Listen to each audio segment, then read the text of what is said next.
अब अभ्यर्थी आंदोलन शुरू किए हैं, बड़ी संख्या में वहाँ पे लोग जुड़ेंगे। बीएसएससी, बीपीएससी और बीपीएसएससी जेनजी कई कारणों से इस सरकार से असंतुष्ट है। अच्छा।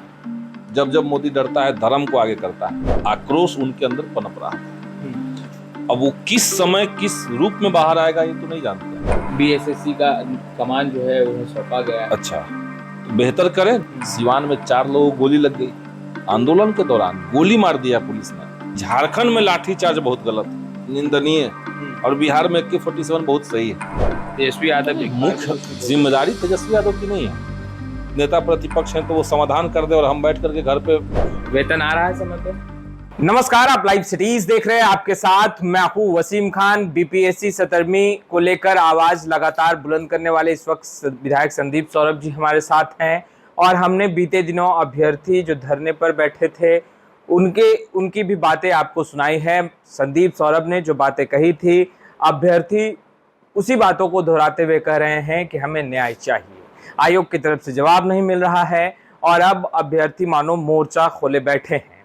मगर क्या अब जेएनजी की बड़ी तैयारी है? हम सीधा सवाल लेंगे। सर, आप जिस बातों को कह रहे थे प्रेस कॉन्फ्रेंस करके, आपने जिस तरीके से कई सवाल आयोग पर उठाए, बीपीएससी का मामला हो या बीएसएससी का मामला हो या बीपीएसएससी का मामला हो, अभ्यर्थी भी वही बातें कह रहे हैं, मगर धरने पर भी बैठे अभ्यर्थी, अब तक कोई जवाब जो है वो नहीं मिल रहा है। देखिए, सरकार तो सब जान ही रही है क्या मामला है। सरकार को पता है, लेकिन ये लोग जानबूझ करके छात्रों के मुद्दों से अपने आप को मोड़े हुए हैं। अच्छा। अभ्यर्थी पहले सरकार के तमाम मंत्रियों के पास, बड़े बड़े अधिकारियों के पास जा चुके हैं, तो सरकार के तो संज्ञान में पहले से है अगर वो लेटर पढ़ते हैं तो। लेकिन अब हर चीज के लिए आंदोलन ही करना पड़ेगा, तो ऐसी सरकार का क्या मतलब है।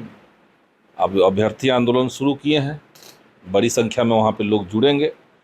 बीएसएससी, बीपीएससी और बीपीएसएससी 3 आयोग का केवल मामला नहीं है, 3 आयोग का हालांकि आह्वान अभी है, लेकिन कई विभागों के अंदर गड़बड़ी है, खुलेआम गड़बड़ी है, करप्शन है, सीटें बेची जाती है, ये तो सब लोग जान रहे हैं। सीटें बेची जाती हैं, निश्चित तौर से बेची जाती है।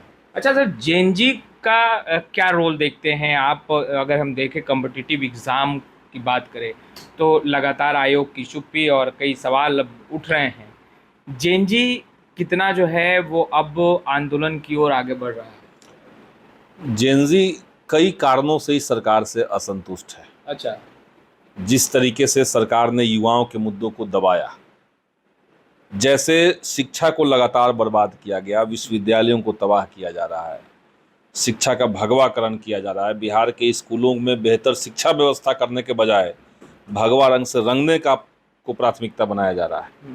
तो ये सब नई पीढ़ी के लोग देख रहे हैं, और नई पीढ़ी के लोग केवल देख नहीं रहे हैं बल्कि सरकार के अंदर आक्रोश उनके अंदर पनप रहा था। अब वो किस समय किस रूप में बाहर आएगा ये तो नहीं जानते हैं। अभी पेपर लीक तो लगातार हो रहे थे, लेकिन नीट पेपर लीक जब हुआ 2026 में तो आंदोलन शुरू हो गया, बड़ा आंदोलन हुआ। 24 में भी नीट का पेपर लीक हुआ था। तो लंबे समय से चीज़ें इकट्ठी होती जाती हैं। या जैसे अभी इस पटना वाले हमने रैली में देखा कि सबसे ज़्यादा नारा जो लगा कि जब जब मोदी डरता है, धर्म को आगे करता है। अब ये पटना के जेएनजी ने सबसे ज़्यादा नारा यही लगाया, जब जब मोदी डरता है, धर्म को आगे करता है। तो आप धार्मिक उन्माद के माध्यम से बहुसंख्यक आबादी को अपने पक्ष में लेकर के चुनाव जीतने का अगर एजेंडा बनाएंगे तो नई पीढ़ी के लोग तो इसको देख रहे हैं, और वो इससे सहमत नहीं थे, लेकिन उस समय उसको अभिव्यक्त नहीं किए। अभी आंदोलन में वो अभिव्यक्त हो रहा है। तो सरकार के समूची नीतियों के खिलाफ आज की युवा पीढ़ी खड़ी है, और इसलिए सरकार की उल्टी गिनती शुरू हो गई। उल्टी गिनती अब इनकी शुरू हो गई है। अब ये कब इनको अगला विकेट गिरेगा कुछ कहा नहीं जा सकता है। अच्छा, शोभा उत्कर कैसी अधिकारी आपको लगती हैं? आप लोग क्योंकि अफसरशाही और खास तौर पर अधिकारियों पर। कौन अधिकारी? शोभा उत्कर। हम सारे अधिकारियों को नहीं जान रहे हैं। अच्छा। बीएसएससी का कमान जो है उन्हें सौंपा गया है। अच्छा, तो बेहतर करें। जो बीएसएससी 3 साल से कई बार परीक्षाओं का फॉर्म भरवा चुकी है, बहाली पे परीक्षा नहीं हुई, ट्रैक रिकॉर्ड भी वैसा ही है। 14 की बहाली 23 में कंप्लीट होती है, तो ये अगर गई हैं तो अच्छा करके देखें। झारखंड में जिस तरीके से तस्वीर निकलकर सामने आई, लाठीचार्ज, वाटर कैनन, इसे आप कैसे देखते हैं? सब जगह पे जहाँ पे भी छात्रों के शांतिपूर्वक आंदोलन के ऊपर लाठीचार्ज होता है, हम लोग उसके खिलाफ में रहते हैं, हम लोग उसका विरोध करते हैं। झारखंड में तो महागठबंधन की सरकार है। एकदम महागठबंधन की सरकार है, तो वहाँ पे हम तो उसका निंदा कर रहे हैं। लेकिन गनीमत है कि झारखंड में कोई AK-47 नहीं चला, कोई पैलेट्स गन नहीं चला। नहीं तो आजकल की सरकारों का क्या है, आम छात्रों के ऊपर AK-47 चला दो। सिवान में 4 लोगों को गोली लग गई, आंदोलन के दौरान गोली मार दिया पुलिस ने, कोई जवाबदेही नहीं है। और कल सम्राट चौधरी मीडिया में, अखबार में खबर उनकी छपी थी कि झारखंड में लाठीचार्ज बहुत गलत, निंदनीय है, और बिहार में AK-47 बहुत सही है। अब दोहरा चरित्र देख रहे हैं इस सरकार का, भाजपा के लोगों का दोहरा चरित्र कितना ज्यादा है। दिल्ली में छात्राओं को दिन दहाड़े पुलिस जो है उनकी छेड़खानी करे, उनके साथ मारपीट करे, गाली गलौज करे, तब इन्हें कोई दिक्कत नहीं है। तब तो 17 दिन तक गृह मंत्री जो है अमित शाह सदन में से गायब रहेंगे, कोई जवाब नहीं दे रहा है। और कोई विरोधी पार्टी के, मतलब विपक्ष के कोई सरकार जहां पे हो, वहां पे लाठीचार्ज हो जाए, वहां भी गलत है। लेकिन जैसे टूट रहे हैं लोग, सम्राट चौधरी बयान दे रहे हैं कि बहुत गलत हो रहा है झारखंड में, जैसे सिवान में बहुत सही हो रहा था, जैसे जहानाबाद में बहुत सही हो रहा था, पटना में बहुत सही हुआ। आप समझ रहे हैं इन लोग का क्या दोहरा चरित्र है। मगर 2 किलोमीटर के दायरा में मुख्यमंत्री रहते हैं झारखंड के, हेमंत सोरेन, वो वार्ता के लिए नहीं आगे बढ़े। वार्ता तो हुई, मेरे ख्याल से वार्ता वहाँ पे हुई, प्रतिनिधि को भेजा उन्होंने, खुद नहीं वार्ता सीएम से भी वार्ता हुई। वार्ता में ज़्यादातर मांगे मान ली गई, कुछ बातें रही हैं। अब सरकार को मैं तो मानता हूँ कि अभ्यर्थियों की बात सुननी चाहिए। और जिस तरीके से झारखंड में राजभवन गेट तक लोग पहुँच, मतलब विधानसभा तक लोग पहुँच गए, विधानसभा के अंदर लोग पहुँच गए, कैंपस में पहुँच गए लोग, वहाँ वैसा तो और कोई राज्य में संभव नहीं हुआ अभी तक। तो झारखंड के जो आंदोलनकारी हैं, वहाँ भी हम लोग का छात्र संगठन आइसा, हमारी पार्टी CPIML आंदोलन में शामिल है। आपको लग रहा है कि तेजस्वी यादव युवाओं की आवाज़ उतने मुखर तरीके से नहीं उठा पा रहे हैं? कारण कोई भी हो, दिल्ली निकल गए, मगर छात्रों के आंदोलन को लेकर या जो मुद्दे अभी चल रहे हैं, BPSC, BSSC, BPSSC, जिसका लगातार आप बात कर रहे हैं, तेजस्वी यादव मुख्य जिम्मेदारी तेजस्वी यादव की नहीं है। छात्र अपनी मांग उठा रहे हैं, जिम्मेदारी सरकार की है, जिम्मेदारी उस विभाग के मंत्री की है।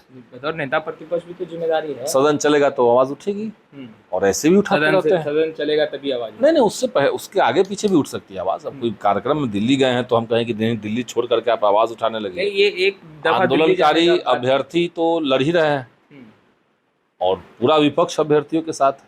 आपको लगता है तेजस्वी को और एक्टिव होने की आवश्यकता है बिहार में? सबको एक्टिव होना पड़ेगा, उनको भी एक्टिव होना चाहिए, और ज़्यादा सब लोगों को एक्टिव होना चाहिए। और ज़्यादा जो देश के अंदर चीज़ें हो रही हैं, उसका इतिहास भूगोल निकाल करके थोड़ा मीडिया भी एक्टिव हो जाए, तो देखिए सरकार का कैसे पर्दाफाश होता है। अमित शाह 17 दिन से संसद से गायब हैं, ये कहाँ कोई राष्ट्रीय चैनल खबर दिखा रहा है? देश के गृह मंत्री नहीं है, वो संसद में जा रहे हैं लेकिन सदन में नहीं जा रहे हैं। ये कहाँ कहीं खबर बन रहा है? तेजस्वी यादव पटना से दिल्ली चले गए तो खबर बन जाती है। नहीं, पटना से दिल्ली गए ये खबर नहीं, चिंता तो आप लोगों की है, ऑन कैमरा बात है, ठीक बात है, लेकिन असल चिंता हमारी कहाँ है? असल चिंता हमारी ये नहीं है कि नेता प्रतिपक्ष कहाँ गए कहाँ नहीं गए। असल चिंता है कि संसद चल रहा हो, गृह मंत्री से पूरा देश ये जवाब जानना चाहता है कि भाई दिल्ली में पैलेट्स गन कैसे चले, किसके आदेश से चले, जो पुलिसकर्मी महिलाओं के साथ दुर्व्यवहार करते हुए पाए गए उनके ऊपर क्या कार्रवाई हुई, बिहार के सिवान में AK-47 कैसे चला, 4 लोगों को गोली कैसे लगी, किसका आदेश था, ये गृह मंत्री को जवाब देना चाहिए। पूरा देश इसका इंतजार कर रहा है, लेकिन मीडिया में खबर गायब है। तो कौन सी खबर को आगे रखना है, कौन सी खबर को पीछे रखना है, कौन सी चीज पे लोगों को सोचवाना है, ये तो तय हो रहा है ऊपर से। आप लोग इंतजार कर रहे हैं ना कि तेजस्वी भाई, क्योंकि महागठबंधन के ड्राइविंग सीट पर बिहार में तेजस्वी यादव है, अब महागठबंधन के चेहरा हैं तेजस्वी यादव। चुनाव भी आप लोगों ने तेजस्वी यादव के चेहरे पर ही 2025 विधानसभा लड़ा। खैर नतीजे और परिणाम जो कुछ हों, मगर आपको लगता है कि तेजस्वी यादव को अब ग्राउंड जीरो पर उतर जाना चाहिए? बिल्कुल उतर जाना तभी चाहिए। बदलाव जो है बिहार में संभव है। तेजस्वी यादव जी को भी उतर जाना चाहिए, और बिहार के युवाओं को किसी के भरोसे रह करके अपने मुद्दों को समाधान तक ले जाने का जो उम्मीद पाल के बैठे हुए हैं वो छोड़ देना चाहिए। वैसे नहीं होता है। खुद की लड़ाई खुद लड़िए। खुद लड़ना पड़ेगा आपको, आप ही ताकत बनिएगा, तब जाकर के कोई पार्टी, कोई नेता, कोई व्यक्ति जाकर के आपके आंदोलन में शामिल हो पाएगा। आप चाहेंगे कि हमारा मुद्दा, नेता प्रतिपक्ष हैं तो वो समाधान कर दे और हम बैठ करके घर पे सोते रहें, आराम करते रहें, तब तो होगा नहीं। हम डर के रहें और लोग हमारे लिए लड़ते रहें तो ऐसे नहीं होता है। सदन के अंदर चीज़ें लिमिटेड होती हैं। हम तो बार बार कह रहे हैं कि सदन जिस तरीके से बिहार विधानसभा चला, आप देखिए अभी चला, सरकार के 100 दिन पूरे हुए, सम्राट चौधरी के 100 दिन पूरे हुए। 100 दिन पूरा होने पर स्पीकर साहब ने सदन में चर्चा करवाई, लेकिन उस चर्चा में केवल सरकार के पार्टियों को बोलने दिया गया, विपक्ष को नहीं बोलने दिया गया। एनडीए के जितने लोग हैं, जितने घटक दल हैं, सारे दलों से 2-2 व्यक्ति को बोलने दिया गया। जो छोटे दल थे एनडीए के अंदर, जिनके 4 विधायक हैं, वो भी वहां से 2 लोग बोल रहे थे। लेकिन विपक्ष की जो पार्टियां थी, वो चाहे आरजेडी हो, चाहे कांग्रेस हो, चाहे सीपीआईएमएल हो, चाहे सीपीएम हो, एमआईएम यहां तक की, इनमें से एक भी पार्टी को, एक भी लोगों को नहीं बोलने दिया गया और 100 दिन का चर्चा सदन में चल गया। तो सदन से ज्यादा उम्मीद मत रखिए। जो अलोकतांत्रिक तरीके से देश के अंदर संसद और राज्यों में विधानसभाएं बीजेपी चलवा रही हैं, वहां से उम्मीद मत रखिए। सड़कों पर ही चीजें हैं। आपको लग रहा है बिहार में महागठबंधन में हम वाली बातें आ गई हैं? कांग्रेस ये कहता दिखाई दे रहा है कि भाई बागडोर हमारे पाले में दीजिए। 1-2 नेता के बोल देने से कुछ नहीं होगा। ये ज्यादा जो गुत्थम गुत्थी चलना है और चल रहा है अंदर खाने में, वो एनडीए में चल रहा है। महागठबंधन में चल रहा है। महागठबंधन में कहाँ कुछ चल रहा है। महागठबंधन ठीक है, एक आध नेता लोग कुछ बयान दे दिए, उसके चलते लड़ाई चल रहा है महागठबंधन के अंदर, ऐसा नहीं है। सब कुछ ठीक है। सब कुछ ठीक है। वेतन आ रहा है समय पे? आ ही रहा है। तेजस्वी तो कह रहे हैं विधायक मंत्री का वेतन नहीं आ रहा है। वेतन क्या मतलब, जो बिहार के खजाने की स्थिति है वो मीडिया से छिपा हुआ है क्या? आपको वेतन मिल रहा है ना महीने में? समय वेतन मिल जाने से काम हो जाएगा? हमारे इलाके का पालीगंज विधानसभा क्षेत्र की जनता का काम हमारे वेतन से चल जाएगा? तेजस्वी ने कहा कि भाई विधायक नहीं, को वेतन नहीं मिल रहा। कई लोगों को वेतन नहीं मिला है। टीएडीए तो सबका फंसा हुआ है ही। आपका भी फंसा हुआ है? सबका फंसा हुआ है, मेरा भी फंसा हुआ है। पैसा आएगा, सरकार के पास होगा तो देगा जाएगा, देगा लोग। 3 महीने 4 महीने से बचे हुए हैं। तो वही बात है, सरकार के खजाने में पैसा नहीं है, लेकिन ये खबर नहीं है बिहार में। बिहार में शिक्षा विभाग, स्वास्थ्य विभाग, ग्रामीण कार्य विभाग, पीएचईडी, किसी विभाग का कोई योजना चल नहीं रहा है जमीन पर। आज से नहीं, 6 महीने से। कहाँ खबर बनाए कभी? मुख्यमंत्री क्या कर रहे हैं, मुख्यमंत्री क्या बोल रहे हैं, यही खबर चलता है। और वो चीज़ों को घुमा रहे हैं, क्योंकि काम होना नहीं है, पैसा है नहीं इनके पास, तो वो चीज़ों को घुमाते जा रहे हैं। यही बिहार में है।